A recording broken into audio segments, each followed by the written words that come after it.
Seja bem-vindo a mais um episódio do Sanarcast, podcast aqui do Sanaflix, onde eu convido os principais professores da Sanar para poder bater um papo. E o tema de hoje vai ser com o professor Maurício Kitamura e a gente vai falar tudo que o interno precisa saber sobre fisiologia menstrual. Eu volto daqui a pouquinho. Seja bem-vindo de volta. E quem está com a gente hoje aqui é o professor Maurício Kitamura.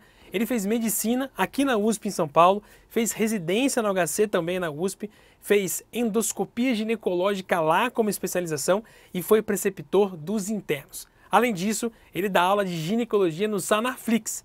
Sanaflix, que é a plataforma do estudante de medicina. Seja no ciclo básico, seja no ciclo médio, seja no ciclo no internato ou até na prova de residência médica, você pode contar com o Sanaflix. São mais de 2.500 aulas, mais de 1.400 conteúdos ricos e mais de 150 mil questões para qualquer momento na faculdade de medicina. Você vai tirar 10 com certeza. E você pode testar 7 dias grátis através de sanaflix.com.br/assine. Você consegue ver todas as aulas de um jeito super legal. É isso aí, Kita! Muito obrigado por ter vindo.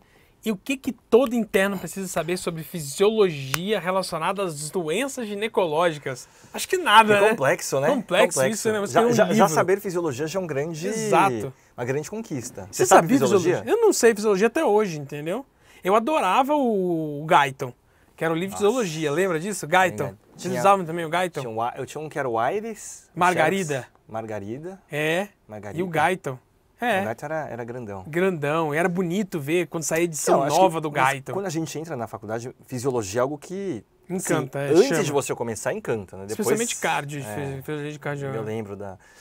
Mas é engraçado isso, porque fisiologia menstrual é um tema que a gente vê desde a época do colégio, né? Hoje em dia é ensino médio, né? Ensino médio, é. Mas eu lembro de ter visto no ensino médio, de ter visto no cursinho, primeiro ano da faculdade, terceiro ano em propedêutica ginecológica e no internato. Exato. E eu lembro que, hora que terminou, né, a gente, na USP lá, terminou a faculdade, se formou, eu tive 3 semanas para estudar para a prova de residência. No. Eu pensei, vou fazer gineco, vou começar estudando pelo que eu, né, vou me garantir aqui, que é o que eu mais sei, né, a revisão dos estudos.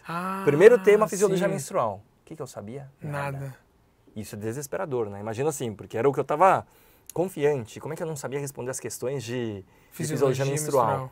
Então, uma falha no meu aprendizado. Como é que eu vi esse tema tantas vezes e eu não consegui memorizar, não consegui aprender, né? O que faltou? Será que faltou alguma ligação com a prática clínica? Não. Talvez fisiologia, talvez fisiologia por ser uma coisa mais no campo das ideias, assim. Sim. Foi um erro, né? E aí eu comento. Ninguém fica pensando em fisiologia na hora de prescrever uma coisa, né? Tipo, mas o que a gente poderia ter feito de diferente? Será que se eu tivesse estudado mais a fundo o assunto, ou já desde o começo, por exemplo, ter revisitado o tema mais vezes, fazendo questões, eu acho que isso teria sido um pouco diferente. E se eu tivesse pensado na aplicabilidade do tema na minha prática clínica, né? No caso, a prática clínica do internato. Mas acho que seria um ponto importante. Então, vocês aí que não sabem fisiologia, não se desesperem, porque isso aconteceu comigo também. Legal. Tá? Mas é um tema que é um dos pilares da ginecologia. Então, temas básicos, fisiologia menstrual e anatomia ginecológica, vocês têm que já, pelo menos, chegar no internato com o mínimo disso daí. Por isso que eu até recomendo que assistam a minha aula de fisiologia. Tem o básico. E é diferente de, por exemplo, outros fisiologia. Vou falar aqui, talvez neuro tenha alguma correlação ainda, mas fisiologia gastro, né? Sistema gastrodigestivo. As doenças gastro, que você vai ver em gastro que vai cair na prova de residência, não está relacionado à fisiologia gástrica, entendeu? Sim. Você vai meio que saber, então, anemia perniciosa, o cara faltou na sala principal, da sala parietal, ali, uma doença celíaca, entendeu? Agora a fisiologia envolveu. E na ginecologia tem muito isso, né? Sim, então acho que aí a gente consegue tentar relacionar, por exemplo, algumas patologias ginecológicas. Isso pode ficar até mais fácil da gente relembrar e entender fisiologia menstrual. Vou dar um exemplo, né? Qual que é a endocrinopatia mais comum da mulher em idade reprodutiva? Síndrome de ovário policístico, a famosa SOP. Você fala tireoide. Tá bom. Tá mais ou menos pau. Beleza. E qual que é a questão da SOP, né? Na SOP, o que a gente tem lá no ovário? O ovário feminino tem vários folículos. E lembrar, né, até já para pensar numa questão reprodutiva. Dentro da vida intrauterina, a mulher tem mais ou menos 7 milhões de óvulos com 20 semanas de gestação. Quando nasce com 2 milhões. Então ela só perde. Só perde. E cada dia que passa, perde. perde, na média, né, 1.000 folículos por dia. Na verdade, por mês. 1.000 folículos por mês. Então, mesmo na paciente de idade reprodutiva, vai ovular um óvulo só, mas 1.000 são recrutados e perdidos.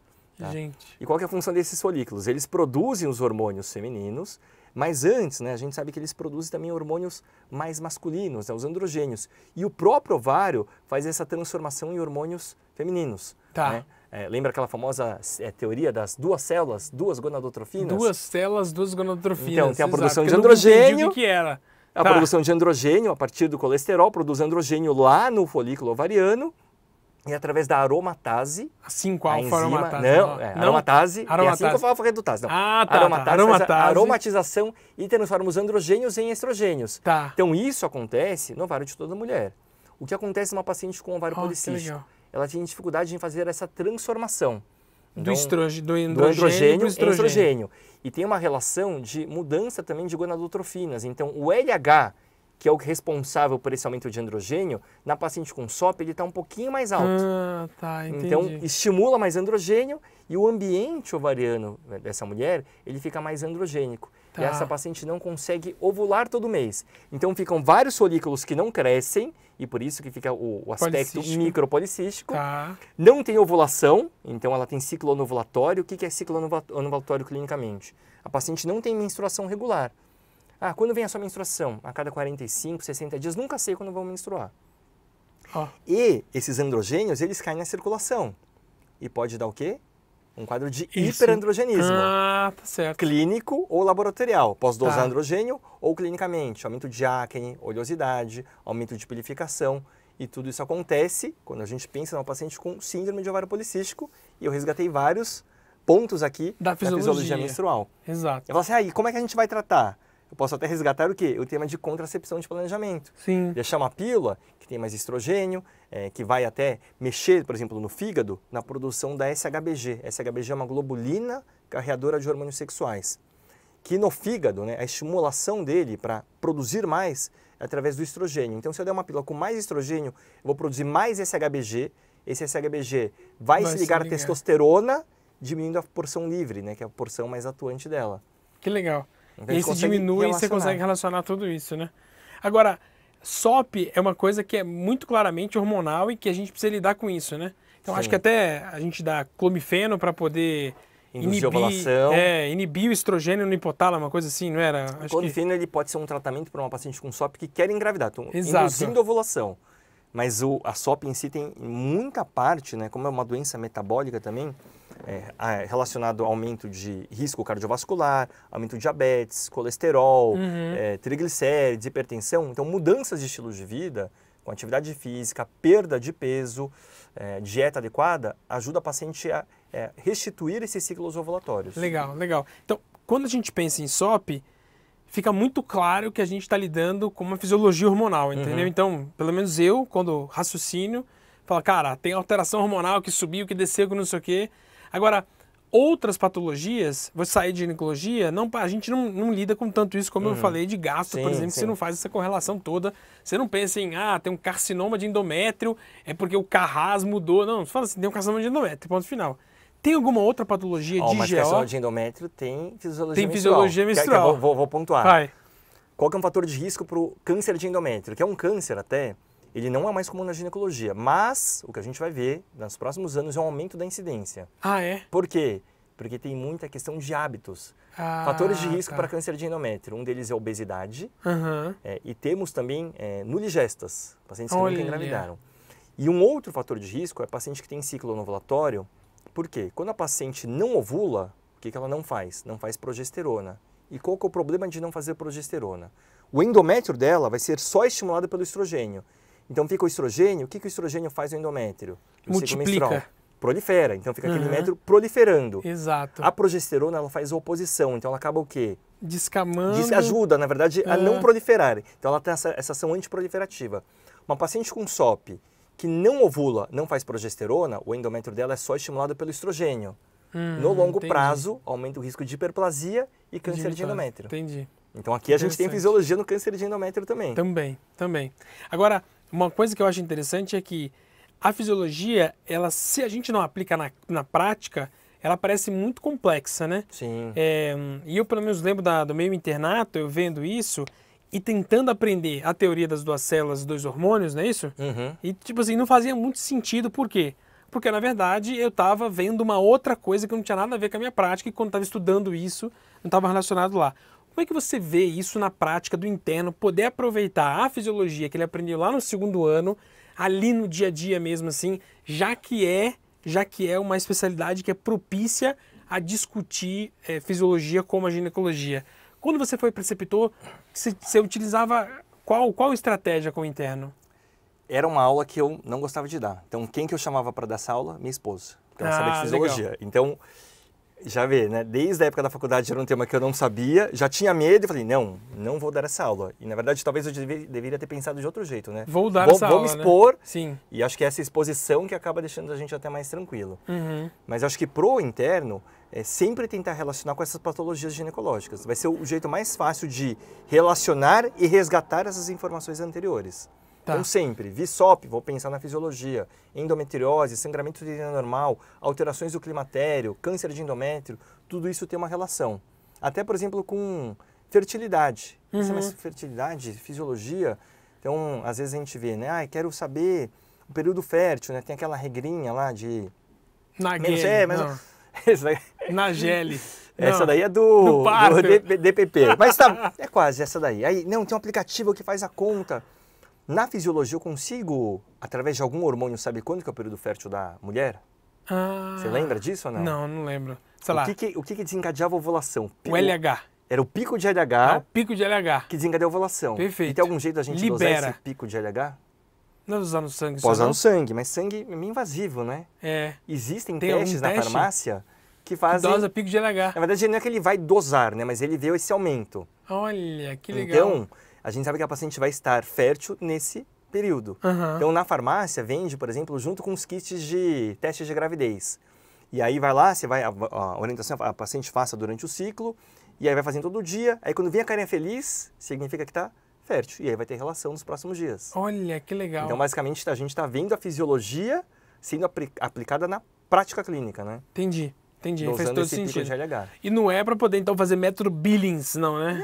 Isso aí a gente consegue ver também, né? Legal. Então, pacientes que, às vezes, até por uma questão que não quer usar hormônio, questão, às vezes, religiosa. Tá. Posso ter outros métodos, tem aqueles métodos comportamentais. Então, ela vê mudanças no corpo, desde temperatura, tem a filância do muco cervical, né? Fica aquele mais filante. Então, lá é o período que está fértil. Mas a gente sabe que a fertilidade, às vezes, pode estar um pouquinho antes, né? O período fértil e um pouquinho depois também. Do muco, né? Tá, agora, como é que você vê que, às vezes, essa solicitação desenfreada de exames que não fazem sentido algum para o paciente que não está investigando? Você vê mais atrapalhando, inclusive, o ensino, tudo? Ou você acha que não, o interno aqui consegue ser bem aplicado e consegue diferenciar essas coisas? Eu acho que no internato a gente não tem essa visão. Não, né? Não tem essa visão. A gente até brincava, né? Tem a folhinha de exames lá, faz o interno... Internograma, e vai fazendo xizinho em tudo, né? Então, acho que o uso racional de exames, a solicitação racional de exames é importante na nossa formação médica. Sim. Uhum. Até porque isso vai ter um custo, né? Você pode não perceber agora, mas esse custo vai chegar para você depois. Não só como médico, mas como população, né? Sociedade. Uhum. E a gente vê isso, né? Na medicina, até talvez um off-topic aqui, né? Às vezes a paciente vai e fala assim, mas eu quero passar nesse médico, eu gostei, porque ele pede muito exame, né? Exato. Então, às vezes... A leitura que ela faz é de que quem pede mais vai ser melhor. Exato. Né? E não, eu estou fazendo aqui a medicina baseada em evidências e não precisa dosar nada desses hormônios aí que estão pedindo. Perfeito. Então, acho que a gente vai ter que encontrar um equilíbrio, né? Tá. Então... E como é que você explica hoje para os pacientes, e pensando no interno, como é que a gente pode explicar a fisiologia para o interno, para os pacientes, quando é algo que o paciente precisa entender, como no caso de infertilidade, né? A gente vai te dar um remédio, que vai fazer o quê? Você acha que faz sentido ou a gente tem que ser mais en passant? Eu acho que faz sentido, ainda mais hoje em dia com todo mundo tendo cada vez mais acesso às informações, né? Então, no Google a gente encontra informações. Perfeito. O problema é que elas não são filtradas. Então, talvez o nosso papel como médico seja ser mais um guia e talvez um filtro para essas informações. Então, no meu atendimento, eu sempre gosto de ter algo informativo e visual. Legal, sempre tenho no computador uma foto, na verdade, um desenho mostrando desde o útero, ovário, e de lá eu tento partir para as principais alterações ou queixas da paciente. Ah, paciente com ovário policístico, né? Ah, então vamos usar a pílula? Qual que é o motivo da pílula? Explico essa parte do endométrio, a parte hormonal.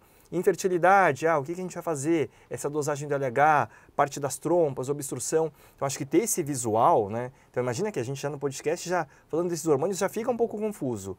Imagina para alguém que não tem a formação técnica de médico, não era da área da saúde. Então, o visual acho que ajuda bastante. Tá. E mesmo no ciclo menstrual, quando a gente fala de ciclo menstrual e você vai relembrar o que você estudou, o que você vai lembrar? Você vai lembrar daquele gráfico do FSH, LH, estrogênio e progesterona. Tipo, que uma curvinha acontece, rosa, né? uma curvinha amarela, entendeu? Então, acho que isso pra gente é importante. Tá? Entendi. A questão, talvez, principal é transportar isso que a gente viu, esse gráfico, para a vida real e prática clínica com a paciente. Tá. E como é que a sua esposa tem tanta facilidade com fisiologia menstrual, que com fisiologia ginecológica? Ela é mais esperta que eu, com certeza. Ela tem uma didática melhor que eu também, mas não sei. E hoje em dia também ela trabalha com reprodução.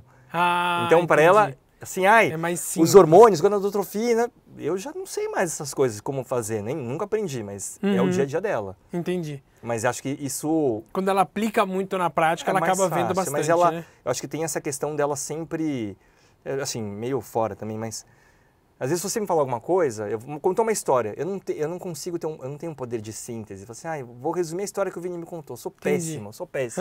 E ela já tem essa facilidade. Então, e eu acho que eu dando aula, para mim foi uma parte importante. Eu acho que eu aprendi muito mais fisiologia menstrual depois que eu vim dar aula. Sim. Por isso que eu falei que naquela época da preceptoria, talvez eu ficava com medo e falei, não, vou deixar porque ela é melhor nisso. Eu deveria ter me exposto. Então, é uma coisa que eu sempre recomendo com vocês, né? Eu tô com medo de fazer alguma coisa, vai lá e faz, né? Eu vou falar qual era um dos meus traumas. Eu odiava falar em público. Olha, assim, eu tinha pavor, fobia. Quando eu era pequeno, eu lembro que na escola eu ia lá, a professora me chamava para declarar poesia, eu fazia, não ligava. Depois eu crescia, fiquei assim, não conseguia falar. Olha. Apresentação em grupo na faculdade, péssimo. Então, acho que se expor ajuda. E quando a gente vai explicar um tema para alguém... Que pode ser uma sacada muito boa, né, Então, Guita? fisiologia menstrual, que é difícil, eu acho que um dos jeitos, que eu além falei de transportar para prática, né, é tentar explicar para alguém. Tá. Óbvio, você pode às vezes treinar no espelho, explicar para sua mãe, ou, agora eu estou no internato, quero explicar para o meu coleguinha aqui. Exato.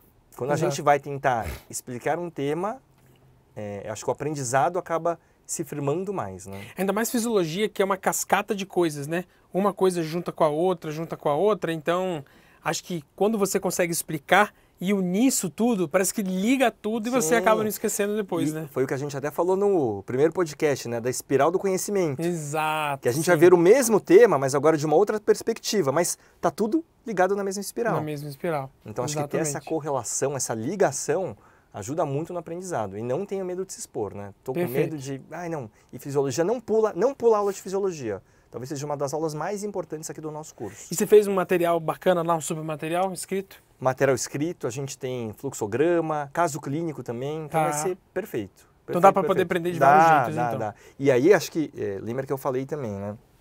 Então, uma frase que eu sempre gosto, né? Quanto mais eu treino, mais sorte eu tenho. Não, isso é verdade. Tinha um outro que eu aprendi na época de... Você serviu na Força Aérea também. Isso.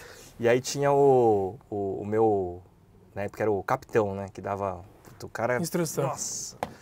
Ele falava assim...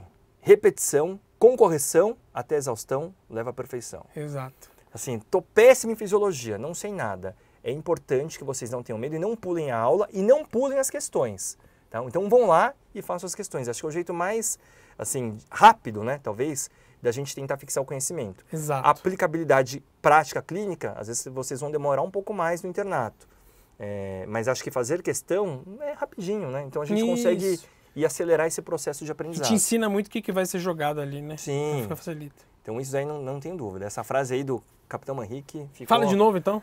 A frase? Então, repetição com correção até exaustão leva à perfeição. Repetição com correção até exaustão leva à perfeição. Excelente, Kita. muito obrigado pelo seu tempo. Muito obrigado pelo convite. Espero participar mais vezes. Amém, vai ter várias vezes aqui. Adorei. E se você quer ver a aula do Kita, quer saber como é que foi essa aula de fisiologia menstrual dele, quer ver os slides, quer ver os fluxogramas e tudo mais que ele pode botar lá no Sanaflix, acesse o Sanaflix por 7 dias. Você tem direito de poder ver todas as aulas e tirar suas dúvidas. Seja no ciclo básico, seja no ciclo clínico, seja na prova de residência médica, o Sanaflix está para poder te ajudar. Kita, obrigado e até o próximo episódio. Valeu querido. Um abraço.